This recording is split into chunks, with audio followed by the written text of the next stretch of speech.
Баршаңызға сәлем, сіздермен бірге Teacher Dina. Бүгінгі біздің сабағымыз ағылшынша сөйлемдер құрастыру туралы болады.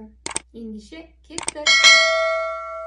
Жалпы қазақ тілінде бір сөйлемді айтқан кезде оның ішіндегі сөздерін орын алмастырып айта аламыз. Мысалға, мен ағылшынды жақсы көремін, ағылшынды мен жақсы көремін деп сөздердің орын алмастыра аламыз. Ол кезде ешқандай сөйлемнің мағынасы өзгермейді. Ал ағылшын тілінде бір сөйлемнің ішіндегі сөздердің орындарын алмастырып айта алмаймыз. Оның белгілі бір жүйесі бар. Ол қандай жүйе? Видеоны соңына дейін қарап үйреніп алыңыздар. Ең алдымен ағылшын тілінде біздер бастауыш және баяндауыш деген екі құрылымды жаттап алуымыз керек. Зат, есім, етістік деген құрылымды жаттап алуымыз керек. Осылар арқылы ағылшын тілінде біз сөйлемдер жасай аламыз. Бірінші, бастауыш деп отырғанымыз не? Қане барлығымыз бірге еске түсіріп алайық, немесе менен кейін жақсылап қайталап отырыңыздар. Ол I, мен, you, сен, сіз. Ағылшын тілінде сен, сіз дегенді you деп айта береді. We, біз, they, олар, he, ол, бұл ер балдарға айтылады. She, ол, қыз балаға айтылады. It, ол, затқа немесе жануарларға айтылады. Неге біздер бастауышты қайталап шықтық, енді бізге керегі етістік. Өздеріңіздің мүмкін теледидарда немесе музыканы тыңдаған кезде бір естіп жүрген етістіктеріңіз болуы мүмкін. Сол сияқты мынандай етістіктерді жаттап алуларыңызға болады. Like деген етістік бар, ол аудармасы ұнату. Want, қалау, бір нәрсені қалап тұру. Read, оқу.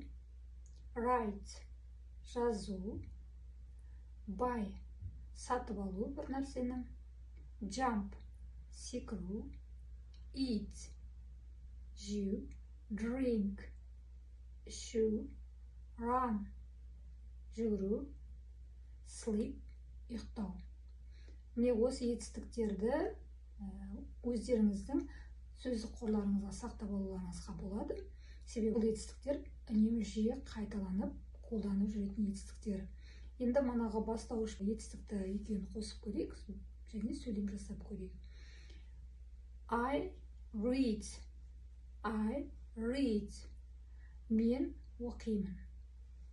You sleep. You sleep. Сен немесе сіз ұйықтайсыз.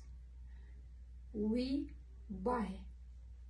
We buy. Біздер сатып аламыз. They drink. They drink. Олар ішеді, сусын ішеді, шырын ішеді деген сияқты. Енді ағылшын тілінде бір кішкене ерекшелік бар. Ол he, she, it есімдіктерінен кейін келген етістікке міндетті түрде s жалғауын жалғаймыз. Мысалға, he sleeps. She reads. It jumps.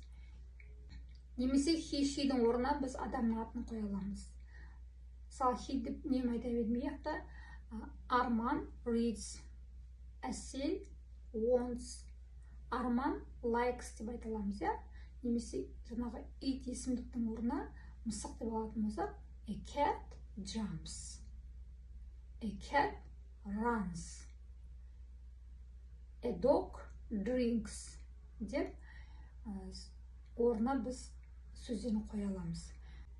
Қорытындылай келе айтатын болсақ, ағылшын тілінде жалпы бастауыш пенен баяндауыштың ортасына ешқандай сөз қоймай сөйлемдерді құрастыруға болатындығын тағы да айтқым келеді. Осы видеоны бірнеше рет қарап, өздеріңізге сабақ алады деген ойдамын. Егер де бүгінгі менің сабағым сіздерге пайдалы болса, ұнап жатса, менің каналымды лайк басып, келесі сабағымды күтіңіздер. Goodbye.